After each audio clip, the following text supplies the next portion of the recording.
Hello, everyone. We're just going to wait a few seconds as we have more folks enter the room. Thank you for joining us this morning for our first admissions insights from the director. The goal of today's webinar is to provide you with insights about the admissions process at UC Merced and provide you with practical information you can use to help your students complete the UC application.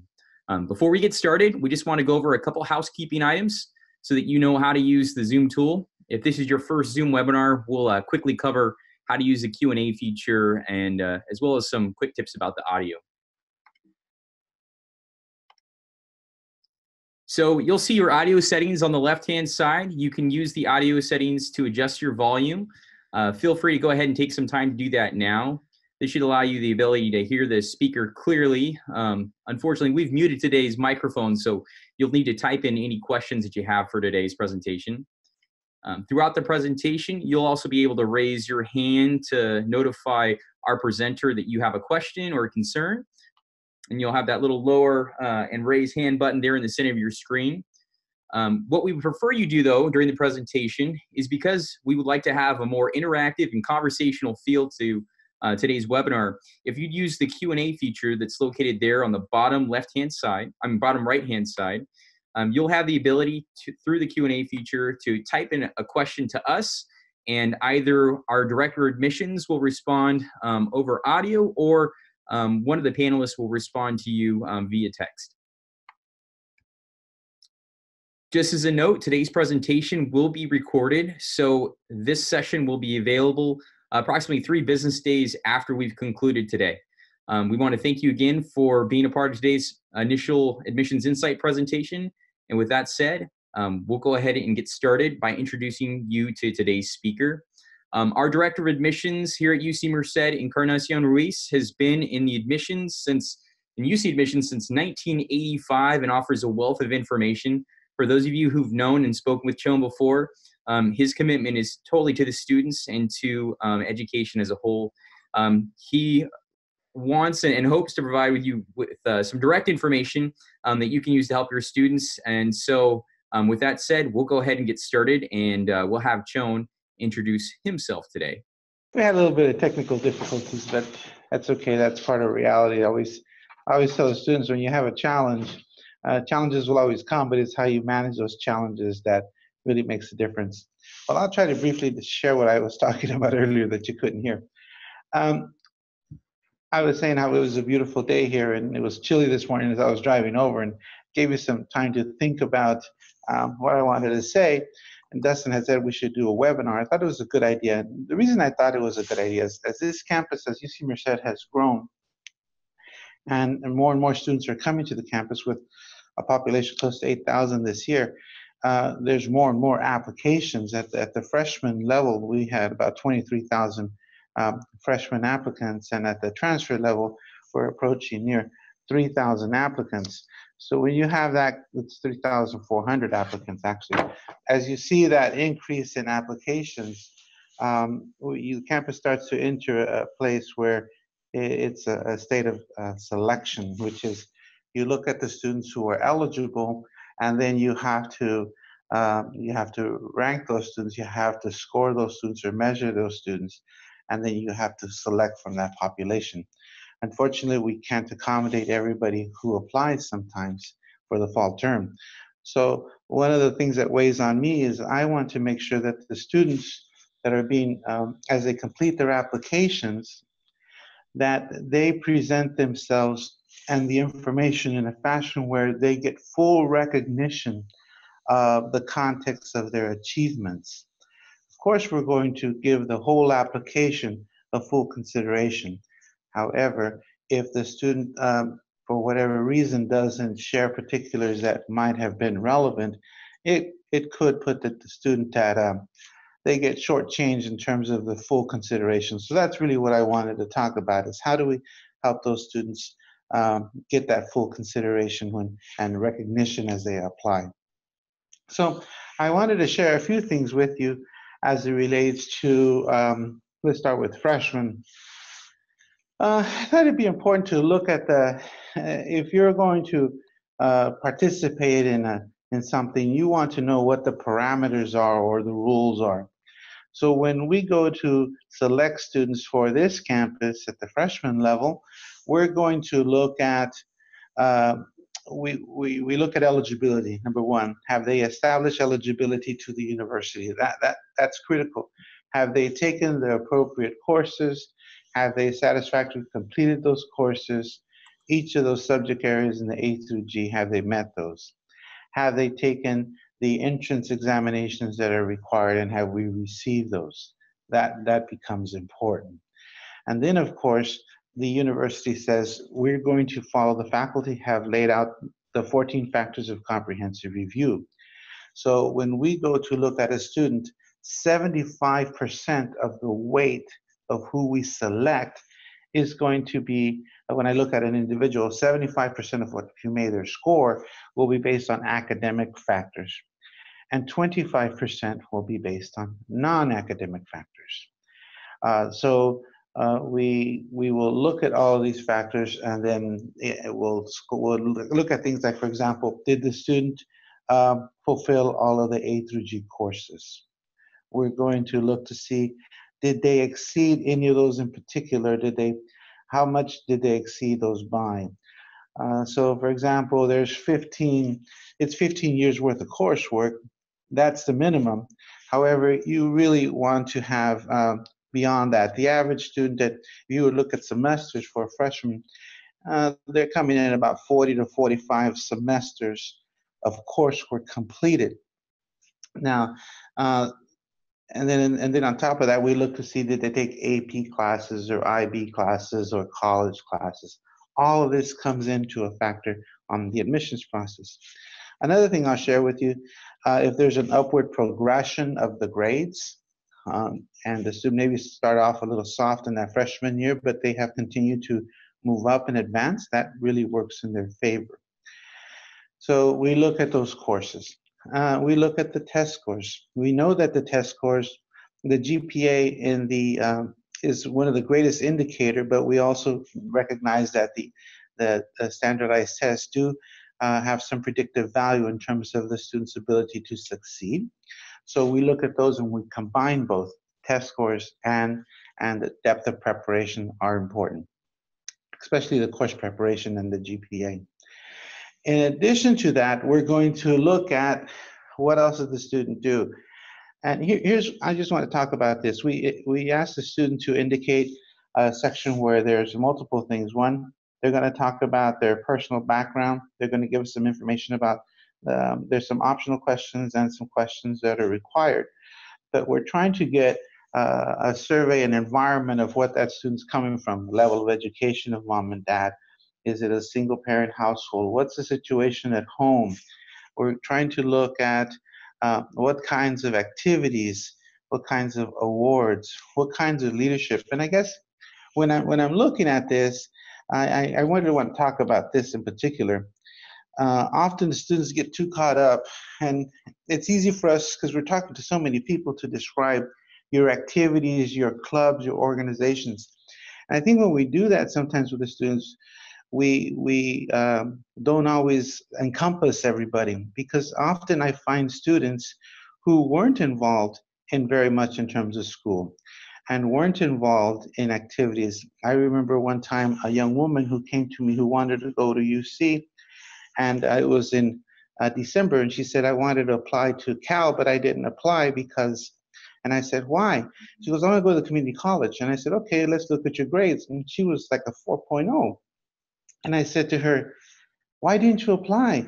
She said, because my counselor said that I wasn't involved in any activities. And I said, really? So why aren't you involved in activities? She said, because I have to go to school during the day, and then my parents work during the day, and then they have their own personal business as custodians. So I have to get home and take care of my brothers and sisters and feed them, make sure they do their homework, do my homework, put them to bed. Well, what we're really looking for is leadership and responsibility, and that student had demonstrated quite a bit of that without ever being involved in any formal activities. So we say activities, but what we're really looking for is a platform where they can share how they've developed their leadership and how they've developed their responsibilities and contributed in their growth. So I just wanted to make that point because sometimes what I see on some applicants, I'm just going to jump right into this. I was talking about a student. When I look at the students and we're reviewing the students, where I get anxious about is a student who has, let's say they have A through G, and there may be a 3.8 based on that sophomore and junior year. And that's really good. And you look, oh, wow, that's an impressive GPA. But then you peel the next layer of that onion and you look and you see that it was a pretty modest preparation because they took only the minimum coursework. And then that student, you'd say, whoa, what happened? And if you look at the school and the school had substantial coursework available and the student didn't take it, you ponder, well, what happened? And if the student doesn't disclose in that extra comments what happened or in the personal insight questions, then we have no context. And that student, when you're looking at 75% academics, test scores, and all the other factors, they may end up with a score that isn't that strong or strong enough to be competitive with the rest of the pool, even though they had a very strong GPA. If that student would have explained to us if there was some unique circumstances as to what might have happened, that would make a difference. For example, I've seen some students who have who took the minimum because their parents didn't really understand education, and or there were other demands that they didn't. For them to have completed what they completed in itself was an extreme achievement in their context. If the student had explained that, that would have made a big difference in the selection process when we reviewed the applications. So activities, the point is, when it's an activity or through a school, church, or even home life situation, what we're really looking for is those leadership. We're looking at how they've been a leader, how they've maybe been responsible, how they've taken some actions that have helped develop who they are, maybe have an impact on others as well. So that's a little bit about activities. The other thing I wanted to mention is that when the students apply, one of the things that I've seen is sometimes the students get a little bit confused and they don't enter all of their coursework. It is very important that they indicate all of their coursework, whether it's a freshman or a transfer student, indicate everything that was attempted or failed, even if the course was repeated. We're going to always give the student the benefit of the doubt, and we're going to follow the policies to make sure that if the course was repeated or cleared, that we're going to, they'll get the recognition. But we want to see that. And actually, if a student has failed a course and explained why they failed that course, and then showed how they were determined to repeat the course and achieve it maybe with a really strong grade, that says something about the character of the individual itself, themselves. So a little bit about that. Another area that I kind of wanted to talk a little bit about what I see happening once the students apply and we review them. We start reviewing in December, we'll finish up in March. And now we're pushing into the second semester. Some of the initial areas where we have some problems when we're doing the review, they don't take the tests. They don't take the SAT or the ACT, or they don't report the scores. Remember, the beauty right now at UC is if you just report the scores to one UC campus, we will all receive the scores. But we need to make sure we get those scores.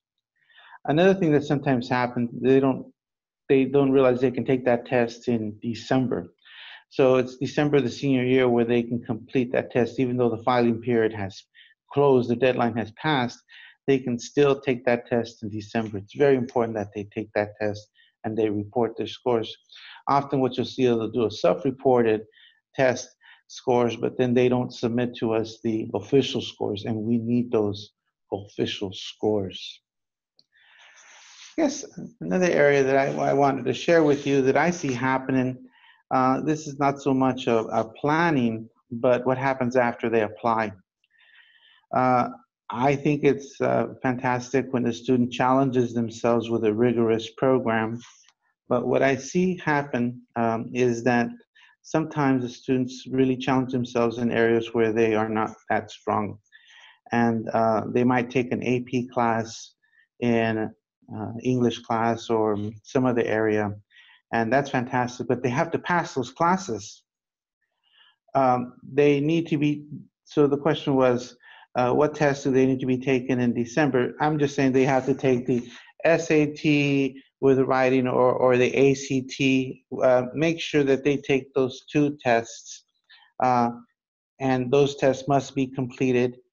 And I said that we would accept the testing from the month of December.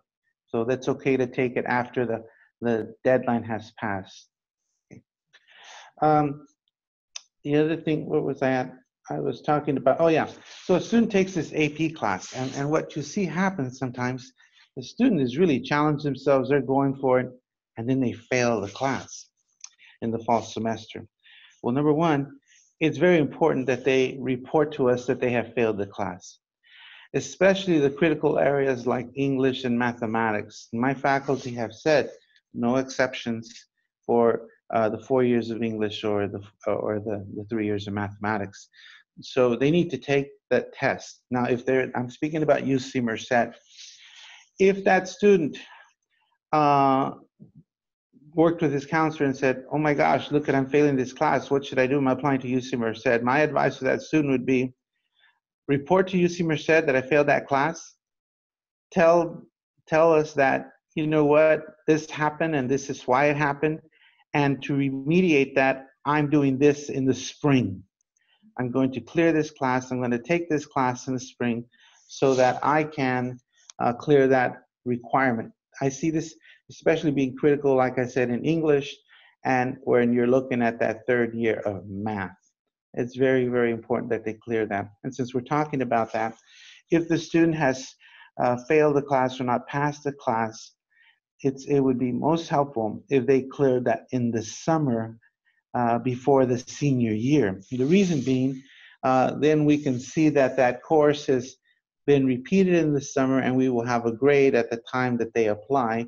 And then if they had done poorly and on, for example, in English, let's just say it was English 3, and the second semester they failed it, and then they take English 3 second semester in the summer and they pass it, it's the same course, then that first D is going to be eliminated from the calculation to the GPA, and we would have that second grade that was earned, and that would benefit the student. If the student is going to repeat that course in the senior year, unfortunately, we don't have the new grade, so the initial poor grade would stand in the calculation of the GPA. So just a few things that I'm seeing there. What else can I share with you that I think would be relevant? At UC Merced, we don't admit by major. So everybody gets reviewed, everybody receives the score, and then basically through our modeling and our analytical teams, we determine how many students we'll have to select. So last year, for example, with about 23,000 applications, I know that of the students that we admit, about 18% will say, hey, I want to come. And of those 18%, we know that about 20% to 23% don't actually show up and are not there by third week census. So I have to admit a larger number than quite a bit. I'll admit, for example, last year in the neighborhood about 15,000, which was about 70% admit rate. And then of those, we know that we're going to get X amount of people who say they're committed and we'll build our class.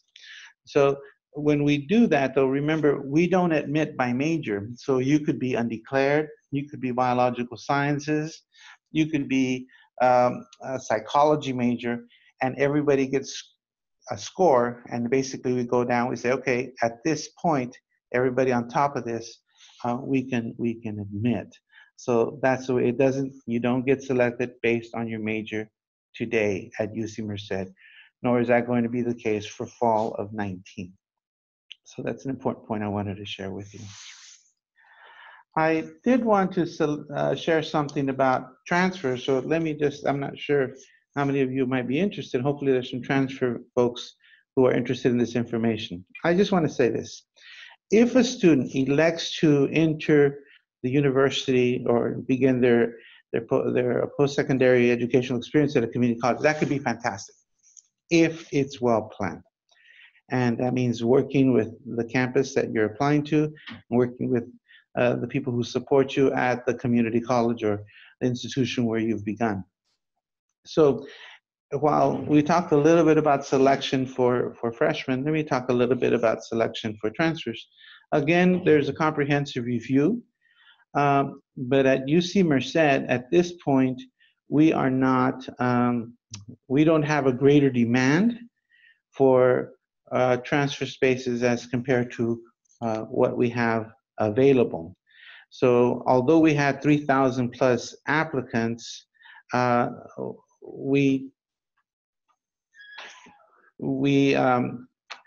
we have close to 3,000 applicants, we are going to be looking at those in the same fashion to see for selection criteria. But at UC Merced, since what we're really looking right now for a transfer student is that they have fulfilled, they're eligible for admission, the basic eligibility, and then we're going to look based on the major, there's some critical courses that must be completed. So if the student fulfills eligibility and then meets those selection criteria courses, that's pretty much it in the selection process. We will be able to admit those students. So while the personal insight questions and the other activities become important, at this point, we don't have more students who are fulfilling the selection criteria than we can accommodate. So we are not selective at the transfer level. People just have to complete the eligibility, the established eligibility, and fulfill the course preparation for the major. So what do we see some of the issues with transfers? Number one, they don't take the right courses in preparation for their major. It's important that they complete those by the spring before they transfer if they're going to come in the fall. The other thing that I see what happen is sometimes I really want to reach out to those transfer students, so I've made exceptions where I'll say, okay, look at, I will let you take a course if you were missing one course maybe and you couldn't get it or time just didn't allow it, I will allow you to take that course in the summer. That's fine.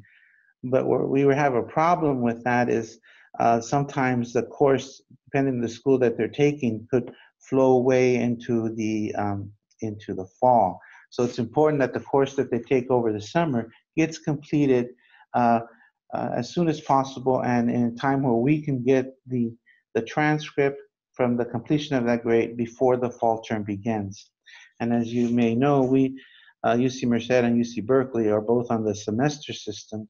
So we start in mid-August. So it really can run pretty tight. But I do want to say I will make an exception and allow a student who has had a hardship or for whatever reason didn't complete that course to complete an unfulfilled course in the summer, as long as we get that coursework. And unfortunately, sometimes we don't get that grade, and they don't report their scores in time, and that does create an issue. For both students, I do want to say this, where we have some difficulty with your students. My student just went through this process last year. My student went through this process last year, and what I found is she was a freshman. She was applying as a freshman to the university. And what happened was, even though she was kind of on it, I found that I really had to work with her. I really had to kind of remind her that, hey, did you do this? Did you do that? And I had to remind her to make sure she checked her email, because through the email, that's where a lot of the universities will send the information. And UC Merced, we definitely either send an email or we'll send you an advisory via the email to go check your portal. And that's where we will provide the information. And it's just straight math, you guys. It costs me about $1 to send every letter that I send out. If I got 23,000 people applying, if I send out one letter, that's $23,000 right off the top. And at the end of the day, that's a cost. And we don't want to have more costs than we need to, because then that puts a burden potentially on the whole process, and it's just not being good stewards of our resources. So we're going to use electronic communication, so it's very important that they use that information. Where I was going to say is it's very important that you meet those deadlines as it relates to submitting those transcripts and those test scores. It's very important that we get those official scores. What I've had happen sometimes is we're getting close to starting school and we still don't have test scores. And then finally the test scores arrive, only to show that the student has failed some critical courses. At that point, there is no time to try to make a alternate solution, and I'm forced to resend that student because maybe their GPA fell too low, or maybe they misreported some grades. And that's a very difficult situation, but it's true. So report early, get those test scores in, get those transcripts in, so we can know how things went, and if there's a problem, we can address it earlier. For transfers, the other thing I would say that you might want to consider as it relates to transfer students in particular is sometimes when a transfer student applies, they apply, should they apply as a sophomore or a junior or advanced standing. 60 units of transferable credit makes a transfer student, and that I'd say at the point of transfer, that's how many units you will have. So you're applying now in November for next fall. So by next fall, when you were to enter the university, how many units will you have completed, and how will you display those on your academic record when you apply is very important. So ideally, you'd want to come in as a junior level transfer.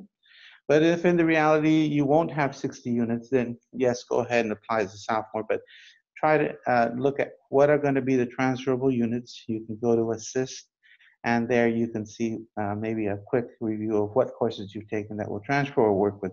Maybe you can work with the students, the counselor can work with the students and tell them, hey, it looks like you're going to be a junior when you apply, and that's how you want to apply.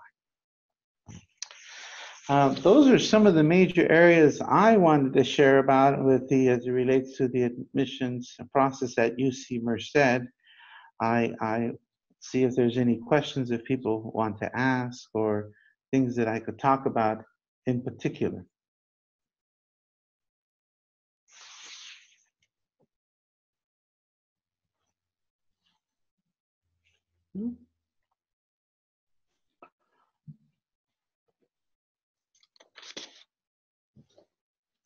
Well, since I'm not getting any questions right now about in particular, maybe we can talk a little bit about a wait list and what happens when the students apply. Talk a little bit about wait lists and what we do as students we can to accommodate, and the referral pool. So, as you know, the state of California has a master plan for higher education. And in that, it indicates what the role is of each one of the public segments of higher education. And one of the commitments is if a student is eligible for the University of California and has applied to a campus in the University of California and was not selected or is not selected, that student has a place at one of our campuses. The process by how we accommodate these students, or how we identify these students, we call the referral pool. So basically, the student has applied to multiple UC campuses. At this point, they were not admitted to a UC campus, but maybe they're in the top 9% and eligible in the local context. The top 9% of their school, they were ELC, and they have been recognized as they are going to be part of this referral pool. Okay, so what will happen is the campus is participating in the referral pool, and in the past, it's largely been UC Merced in the last few years.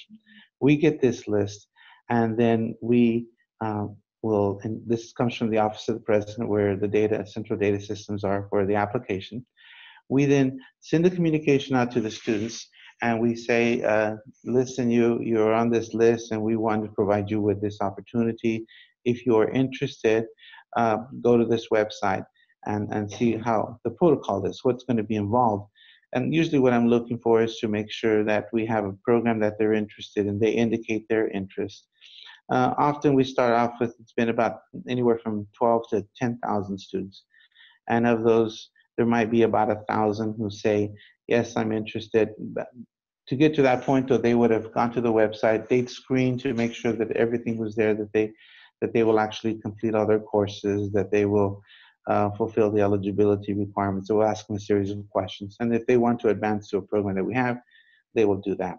We will then get those names and we'll do a quick review over them to make sure that they are actually qualified, and then we invite those students.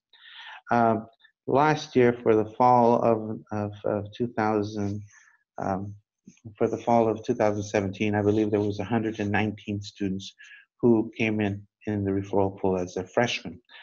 Now, this is good because the students have an opportunity, and we find that those students do very well here at UC Merced, and we're very happy to have them. So those are the pros. Some of the challenges is that we won't find out who these students are until early April. And if we're lucky and we process them, we try to get them done towards late April with a decision. A financial aid tries to generate an award letter within about 2. They're going to have to make sure they send to us the FAFSA information, and we try to generate an award letter within about a week or 2 from the financial aid office online. And then the student, we try to give the May 1st deadline, but often we might have to go like till May 7th. Again, if the student then has to tell us that they're interested in coming, and if they're interested in coming, we need to arrange housing. So the point is that this can be a good opportunity for some students, but the time schedule is really crunched. And it is a little bit more stressful because you're going to have to make some quick decisions, and you're not going to have that opportunity maybe to go and really digest it and go look at the campuses with detail and make the decision. But you can make it, you can come and visit. We have programming for those students, but it is much tighter. And the point I'm saying is this: if the student is interested in UC Merced, my recommendation is that they apply in November. That way, they can follow the whole process and take full advantage of everything we communicate out during the process, and they can make a really well-informed decision. However, if the referral pool becomes what they want to do, and I mean, that's where the option comes up at the end, we would like for them to definitely, we'd like to consider them in the referral pool.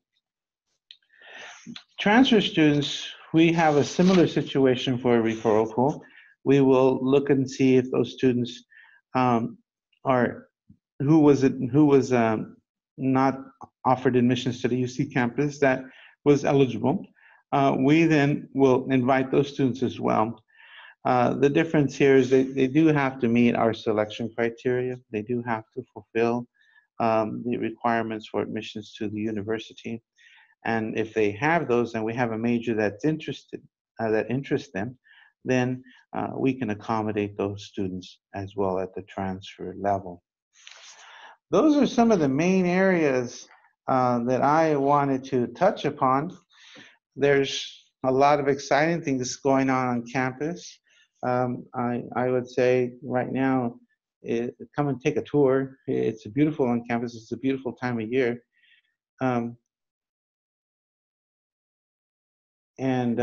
There's they can come and take a campus tour. It's my experience has been with visitors, especially those who come here for the first time. They're very impressed. They had no idea the campus, the way it looked, the way it feels, the newness of it. It's quite the place. You're not going to find another campus quite like this. I would say definitely not in California. The location is gorgeous. We're adjacent to a small community of about 85,000 at the city of Merced.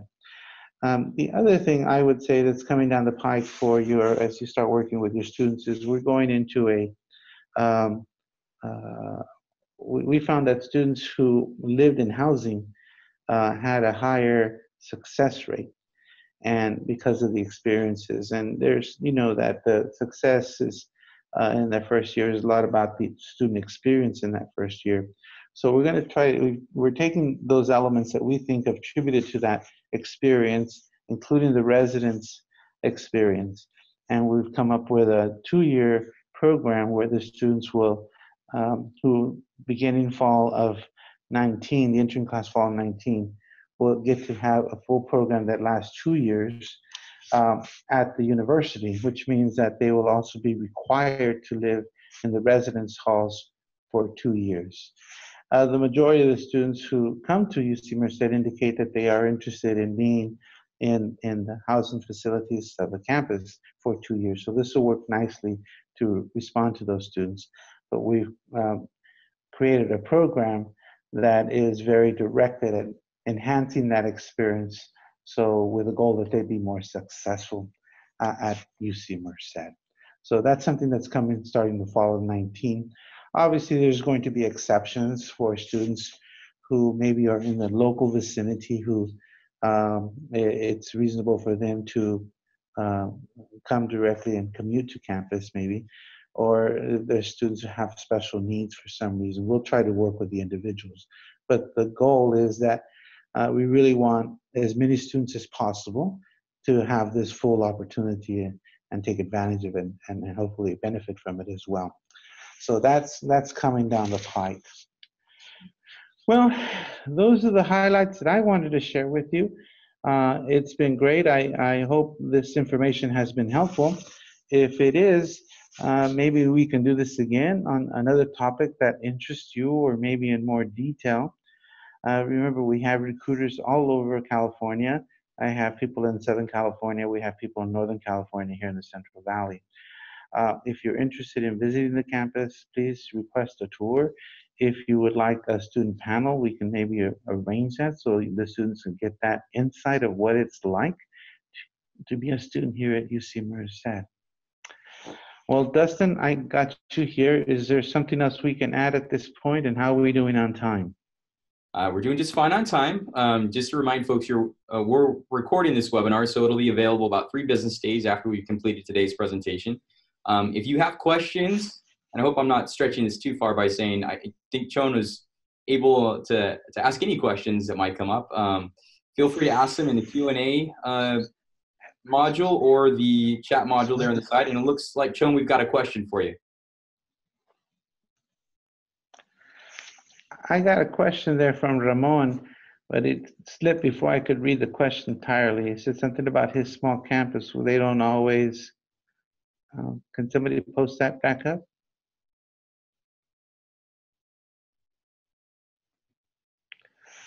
At my small campus, we don't always have all your major prep courses available.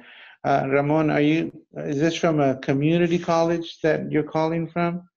If it's from a community college, if you're saying that, okay, Ramon Harris is telling us that he is at a community college that doesn't always have the major prep. So I would say this, Ramon, if there's a community college near the vicinity of your campus where the students could get that course and it's realistic, it's an option, that would be fantastic. If in fact the course is not offered or you don't have that, then we definitely would want that to be indicated in the self-reported, where you put the self-reported record. I would want you in the following comments.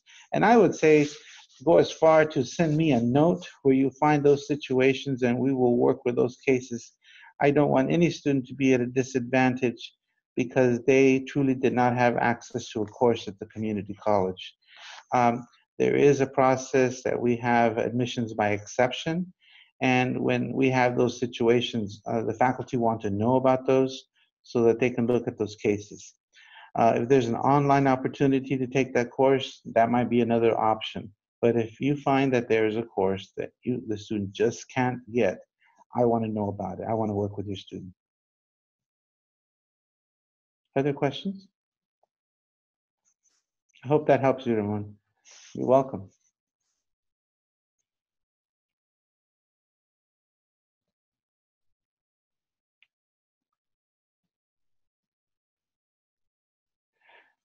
Dustin, yeah, the referral pool, I did mention to the referral pool that for the students who didn't apply to the UC campuses and weren't selected at a particular campus, but they were eligible, the state of California and through the master plan says that we will commit to accommodating that student at a campus, not necessarily their major of choice or the term of choice, but we will work with them. And yes, we will usually get the list of students who are in the referral pool in April for the freshmen, and we'll notify them during the month. We'll invite them and encourage them to SIR if they're interested in doing that by May 1st. I mean, by May 1st or shortly thereafter, like by the first week of May. The important thing there is we're definitely going to try to work with those students who are in the referral pool. But as I mentioned earlier, it is important that the students, if they're interested in Merced, that they apply directly to UC Merced so they can take full advantage of everything that we offer in the yield process, including, Bobcat Day, the big open house, and when we go to regions in California for the admissions receptions. Those are really a good thing to take advantage of as well.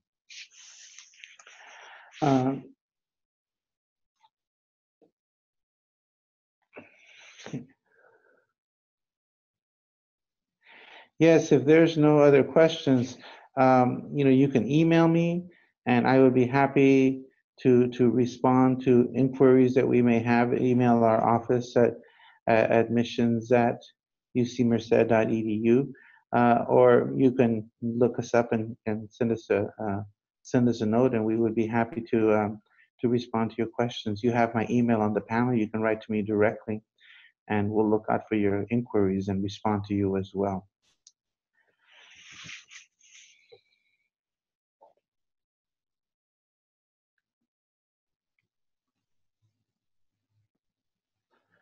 Okay, with that said, Mr. Dustin, I think it's been, thank you so much. Anytime you have questions, give us a call. I hope you found this helpful. If there's things that you'd like, I'm an old guy now, so I don't let I like all criticisms, good and bad. If we're going to grow, we always need to hear the good things. I always tell the staff, just be gentle. Now, tell me the truth. If there's something you liked or you didn't like, let us know. Or there's particular areas that you want addressed, tell us, and we'll make sure we try to accommodate those and focus more. This was the first time I've done this, so I had a good time. I hope you enjoyed it and it was helpful for you. Thank you all very much, Dustin. I think we can wrap it up. All right, folks, thanks again for attending. Like I mentioned before, we'll have the recorded session available in 3 business days from now. As a part of the webinar, we'll be sending out an email to you. And as Joan mentioned, we'd welcome your feedback and let us know any kind of topics that you'd like us to focus on next time we do another session. And we hope this was helpful. Enjoy the rest of your morning and have a great day.